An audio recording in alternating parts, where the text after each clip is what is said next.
Well, Sami Hamdi is a Middle East analyst and editor of International Interest. He joins us live from London now. Good to have you with us.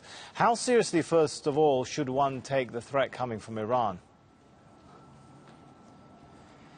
I don't know how serious we should particularly take it, only because I don't think Iran will ever need to really exercise this threat. We have to remember Iran is not the only country that is upset with US pressure on OPEC or the idea of the oil exports not coming from Iran. Remember, the OPEC countries, the whole reason a lot of these countries are in crises in the first place is because of the US shale oil industry, which brought prices down in the first place and sent countries like Venezuela spiraling into political and economic chaos. So a lot of these OPEC nations are happy with these higher prices. The real problem here is Donald Trump. Donald Trump is starting to feel the pinch of the high oil prices, and he's pressuring OPEC countries to bring these oil prices back down. To do that, he needs to increase the production. But none of the OPEC countries want to increase that particular production. So Iran has a lot of allies amongst OPEC and even outside of OPEC. China doesn't want to see, China is happy with a certain price. India is happy with a certain price.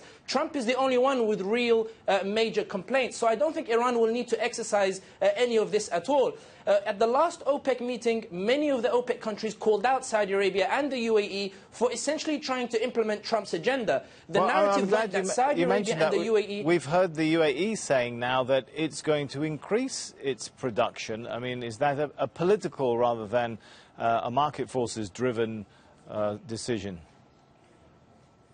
Of course it's political, because we have to remember why economic diversification is taking place in the Middle East. It is taking place because of the low oil prices caused by the US shale industry. And the UAE and Saudi Arabia, the only reason they're really pushing it is because, remember, the US has softened its stance on the Qatar blockade. The US is demanding that Saudi Arabia and UAE take a greater hold over issues in the Middle East. The UAE and Saudi Arabia are pursuing a policy of appeasement to the US. But they have the reserves to be able to do so. But Venezuela, Nigeria, Iran, these other OPEC countries do not have the reserves to be able to continue this sort of policy. They want the prices to stay up. And there is a lot of anger over this recent move towards OPEC. There is a lot of anger towards the US withdrawing from the Iran deal. Let's also remember one very important angle and dynamic that will mean that Iran will not need to exercise this threat. And that is the EU. The EU wants Iran to agree to new terms of the nuclear deal. It wants to save the nuclear deal.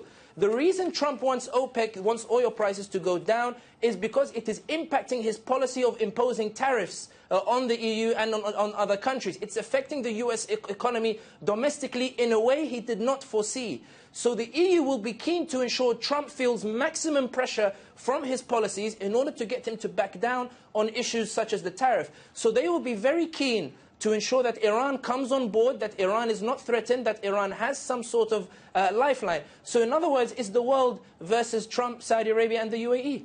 All right, Sami Hamdi there. Good to get your analysis.